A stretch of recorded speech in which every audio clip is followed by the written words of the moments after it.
Do you work with clients who are navigating fertility treatments? If so, I invite you to listen to today's podcast as I speak with physical therapist Rebeca Segraves about what she and her wife's journey through fertility treatments was like. Hello, friends. This is Lynn Schulte, and you are listening to the Birth Healing Summit podcast. We are here for meaningful conversations that will transform the way you work with pregnant and postpartum clients. Whether it is a new perspective, tool, or technique, you'll be able to implement it into your practice today. I invite you to sit back, listen with an open mind, and grab the golden nugget today's guest has to offer. Now let's get started. Hello, everybody. Welcome to this podcast. And today we're going to be talking to Rebeca Segraves. Rebeca is a physical therapist. She's the founder of Enhanced Recovery After Delivery and the Pelvic Health Network. And Rebeca is going to be sharing about her fertility journey. So welcome to the podcast, Rebeca. Thanks for being here. Thank you so much for having me, Lynn. So, Rebecca, tell us, what has your journey been like so far? Yeah, very eye-opening, definitely. I really honestly, we've now been trying, my wife and I have been trying to get pregnant. Really for the past, I would say 3 years is when we started to talk about it and go down the road of just trying to educate ourselves. But I think most of the effort was when we, started to actually do all the testing, get all the blood work done, and then start our IUI journey is where we are now. And that was in 2022. And so that's about 2 years ago. And at the Rebecca, can I time, interrupt you there? please. Can you just explain IUI for some people? I just want to make sure everybody listening in understands what's IUI versus IVF, or do you mind sharing that? Yeah, intrauterine insemination is IUI. And so that's where sperm has been washed versus normal ejaculation or ejaculate would not be washed, meaning it would have all the nutrients around the semen that, to help the sperm live along the journey in the vaginal canal and through the uterus. And so, what I realized is that I didn't know that IUI involves washed sperm, meaning all of that, those nutrients are kind of, stripped away from the sperm, and you're just getting the actual sperm inseminated into the uterus. And so I know not a lot more now, but I'll definitely share with the audience of how little I knew then when we Yeah. started in 2022. But that's very important that people understand that an IUI is even not the same as at home insemination because that is a procedure where the specialist is putting inserting directly into the uterus, so they have to go through the cervix. And so that's really important. For IVF, now that's a much larger medical procedure, but that involves an egg retrieval procedure where they're taking out eggs or inseminating and then transferring directly into the uterus. And so that's a much more costly procedure. But my journey really has been around IUI. Okay. All right. Why do they wash the sperm? To me, it seems like that's not a good idea. I thought so too. I really didn't quite understand it at all. But generally, it's more painful when unwashed sperm is introduced into the uterine cavity, just because generally during intercourse between a man and a woman, ejaculate fluid has enough nutrients around the sperm to make sure that they're alive along their journey naturally through the cervix into the uterus. And so that whole process is skipped. And so what they're doing with IUI is they're taking unwashed sperm and they're introducing it into the urine cavity. It's kind of also thought to be just less uh, or less painful, if you will, because you're not then introducing a lot of those um, chemicals, or it's not chemicals, but for lack of a better word, you're not really introducing it right to the uterine cavity, which would be more cramping or more painful for the woman. So I think I just want to clarify because I think you said unwashed sperm is being inserted, but with IUI, it's washed sperm That going. is correct. Okay. Washed sperm. Yes. Yeah. So I'm trying to understand. So when we have penetrative sex, there's all the Mhm. other stuff with the sperm, but only the sperm enter into the uterus, correct? And then so with IUI, they're washing away all that stuff to just insert The sperm right sperm into the itself uterus. right into the uterus. Got it. Exactly. Okay. Okay. And so that other stuff that they're washing away is more painful to the uterus to have that inside. To have that inside generally. And so they do skip that part of Got it. yeah, exactly. They Okay. avoid that altogether. Got it. Okay. Thank you for educating me on this. I did not know that. So, okay. Absolutely. Yes. And so that's what I was learning in 2022 when we really started that part of the journey. But where things took an interesting turn really was, I mean, how little I knew in terms of understanding where I was on the fertility, cycle. And so at the time of my first clinic, I was only being told to come in after my peak ovulation using a kit, using an ovulation test, to come in after the 36 hours of my fertility window. And just like clockwork, I was being told, come in 36 hours. I didn't realize now that I should have been coming in between 12 and 24 hours. And so I was constantly missing that peak fertility window of where I had actually ovulated when I was actually being inseminated. I was being inseminated after the egg had already dropped. Left the station, so Exactly. to so to speak. And so that was actually just my first full 10 months of IUI. That's how my journey started. And so a lot of like what I'm talking about to you today and with your audience is just really just the importance of just knowing more before you even start and kind of really being careful of what you're told so that you don't fall into the same traps. Yeah. Why would those doctors tell you to come in that time frame? It wasn't, I mean, that's the thing is that's another thing I learned is I was never really interfacing with doctors. It was nurses. And we know that a lot of these fertility clinics, they're run by fertility doctors. But it was very just interesting to me is that I wasn't really given a lot of education about why, we're recommending this or that.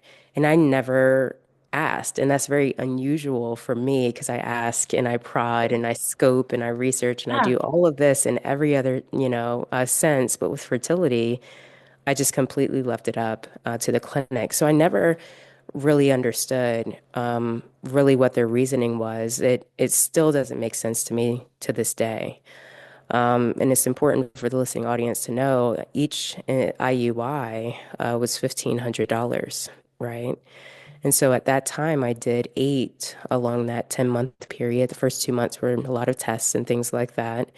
But then eight different times were just spent on insemination, just trying and trying and trying, and just constantly being out of that window, which was also a mistake on my part because I was only using the kit, the test, to guide me, right? So I wasn't Oh, even using anything like my body temperature, wasn't checking my cervical fluid, wasn't doing any of those other kind of like markers and knowing if you're in your ovulation window. wow. I would have to say a game changer for me was the book Taking Charge of Your Fertility. That's I correct. I forget who the author is because it's been yeah. Tony Weschler. Yeah. Thank you. Say her name again so people can. Tony Weschler, I believe. Yes. Right. That book was a game changer for me. Like I had no idea. And so I truly believe anyone listening in, if you have a client who is in their fertility journey, that book needs to be a must read for them. And so what you're saying, Rebecca, is that in your journey, we see this, we saw this during COVID. Everybody just following the everybody else, right? Or doing what the doctor says and doing what the nurse is saying, but not asking the critical questions. Why? Why are we doing it this? Why are we doing it this way? And so you're just blankly following their guidance, but you're finding out that they're doing it too late in the window. How did you find that out? It was actually moving to another specialist in a fertility clinic. And then, actually for the first time, uh, examining my follicles to see if an egg had been released. And Yeah. I said, what do you mean? I mean, I truly, and I'm not embarrassed to say this. My specialty is in women's health physical therapy, and I had never learned this. Yeah. And so then, they very patiently just explain, well, we have to see if an egg had been released from your follicle, and that would give us the greatest indication. I was dumbfounded. I mean, after spending, that amount of money and just kind of going blindly off the test and never being offered any kind of, ultrasound to check my follicles before the IUI, before the insemination, that prompted me to ask even more questions. And really, that was just by the nature of at the time I was moving. I would have actually continued at that original clinic had I stayed where I was, but I had transitioned to another area and started the fertility journey with them and really received a lot more education at that point. And I was just floored Oh, that that was the first indication they won't do the insemination unless they've actually known if you're in the window, and then also, just actually asking more questions at that time really made me understand that, oh, that was not right. wow. That was being done. So just like we know in all professions and everything that there are some good ones and not some great ones. And that same goes for fertility clinics and fertility doctors and practices. So, wow. What Well, I else? mean, it goes for everything, right? I mean, you Right, you yes. mentioned about even during the pandemic, a lot of us were just kind of following what everyone else was doing, and I think it's really easy to do in healthcare because Yeah, in terms of fertility specialists for me, that was just not my area of specialty. And sure. so I didn't know what I didn't know, Right. right? But then Yeah, once I started reading, I mean, definitely the book, Taking Charge of Your Fertility, and trying, kind of just trying to understand as best as I could what was happening and when in my own body. yeah, And then realizing, wow, this is a very consistent pattern. This makes sense. This is why, um, that didn't make sense to come in after the ovulation window. I became informed, right? And I yes. think that we kind of just take it for granted, especially in healthcare, is that, these people should, become informed before they come to us. And for me, I know that now, but I didn't know that then, right? Yeah, Right? For yeah. sure. I know that now. Yeah.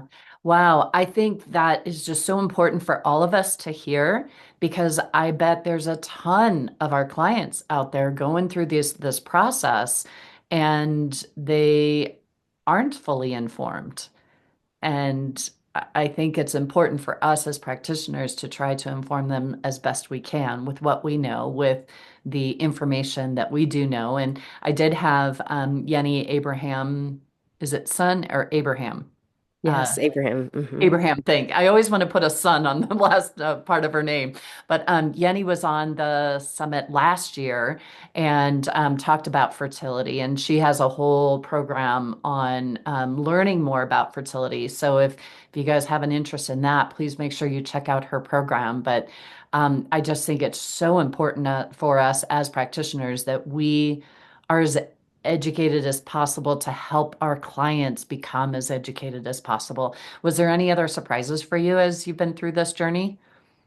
Yeah, just really probably talking to more people about it. I've spoken to Yinny about my journey, and it's just very interesting just from her own experience. And just like realizing that in terms of costs, people in the US, we really have to be informed about that. Part of this has felt at times, especially just with even one IUI a month, the costs of shipping and the costs of storing is really turned into a second mortgage, right? And a lot of people are not, necessarily all on the same journey or understanding of even what insurance will pay for and what it won't, and depending on the clinic and all of that. And so for us, it was really important that we um, invest, in terms of even into our own HSA and just making sure we had the ability to financially go through this process because it was a hefty one. Um, we're pretty well known that IVF is expensive. In some Yeah. cases it's 20,000, even for one a round. But, we've now spent, well beyond that, just with all the rounds that we've done. So it's just really probably been more eye-opening to going in blind and then paying more for having to learn the information that, yes, you should have been told. And I Right. can confidently say, I was taken advantage of, but I think anyone would be taken advantage of in a situation where they know less than the person providing those services, right?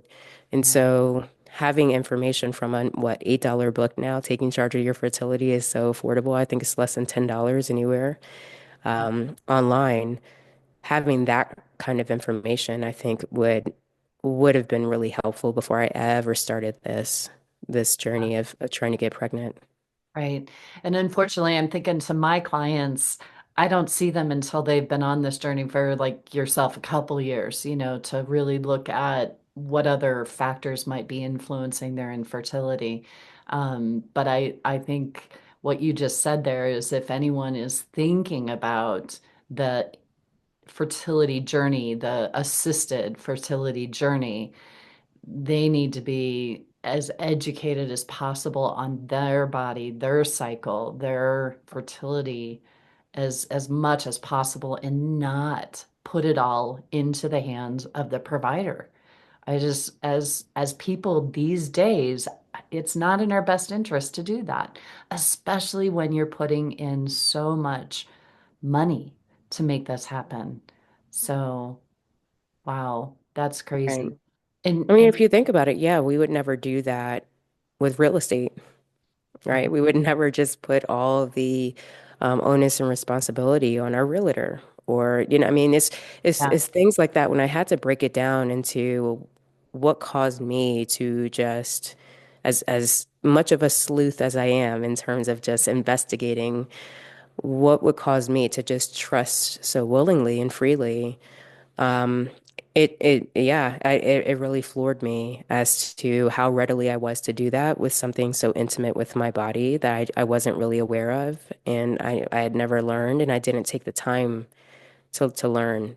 Um, and so it's really been kind of eye-opening for just other areas of life is just to take the time, especially when it's your body, and researching what your body is actually doing versus the control. And the control is what we say works for everyone or works for the majority of people, but you may be the exception to that rule, and it's just important to investigate that before going down this journey. It's a very costly lesson if we don't.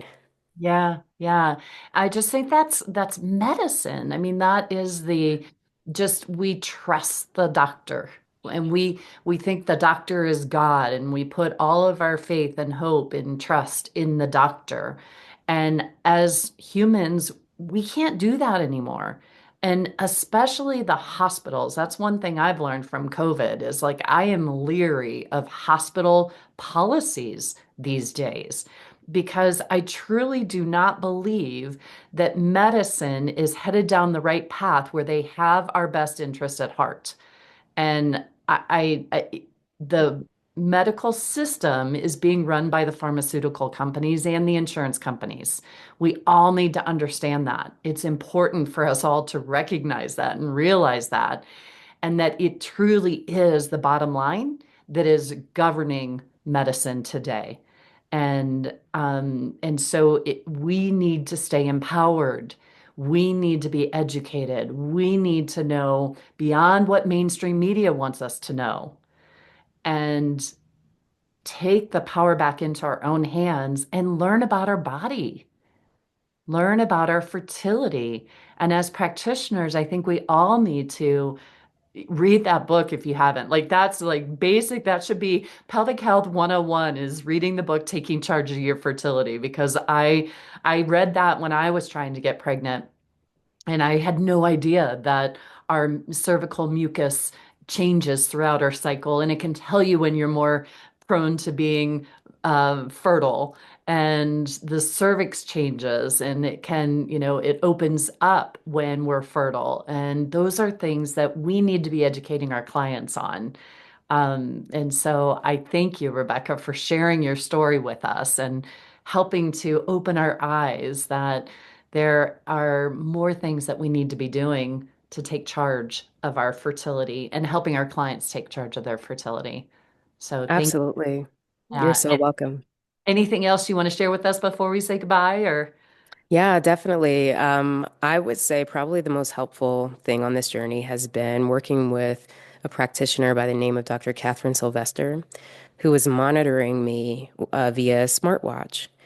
And so the things that I started learning from that book, taking charge of your fertility, the cervical fluid, the body temperature, she was able to see things that I wasn't aware of, like my stress level and how long I had slept.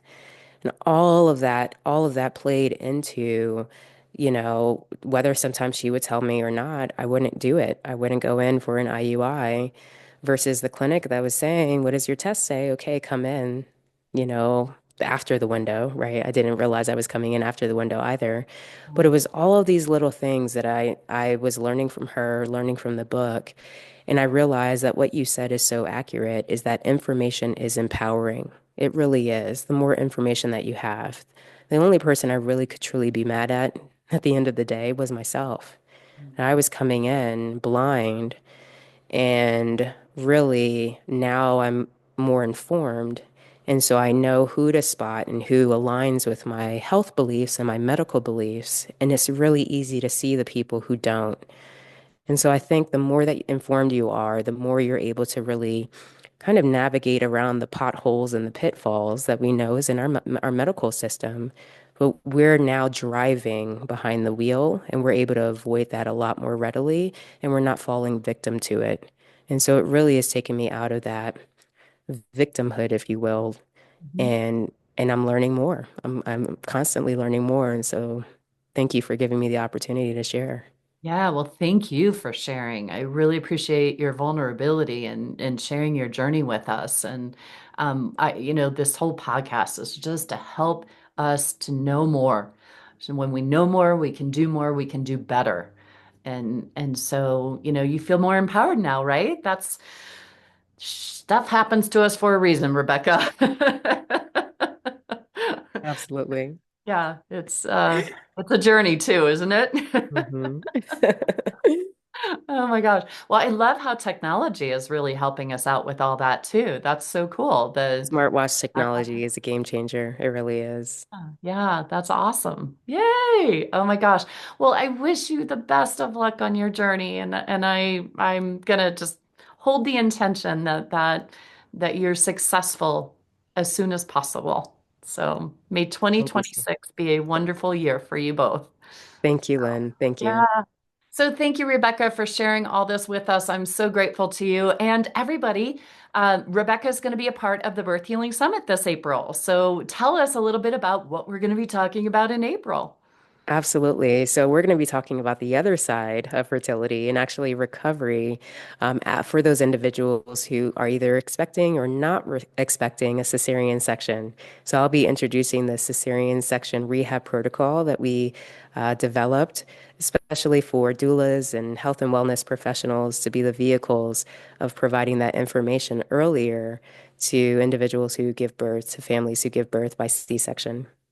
Oh my gosh, you guys, it's so good. So you please check out Rebecca's interview at the Birth Healing Summit coming up 2025 this year in April. And Rebecca is giving away that recovery plan for free as her gift for the summit. So that alone should be the reason you join us for the Birth Healing Summit this year. Okay. So everybody, all practitioners need to get the cesarean recovery plan in their hands so that you need to be the disseminator to all the doulas in your areas. And doulas, you need to listen in too so that you can use this with your clients to help support a better recovery after birth.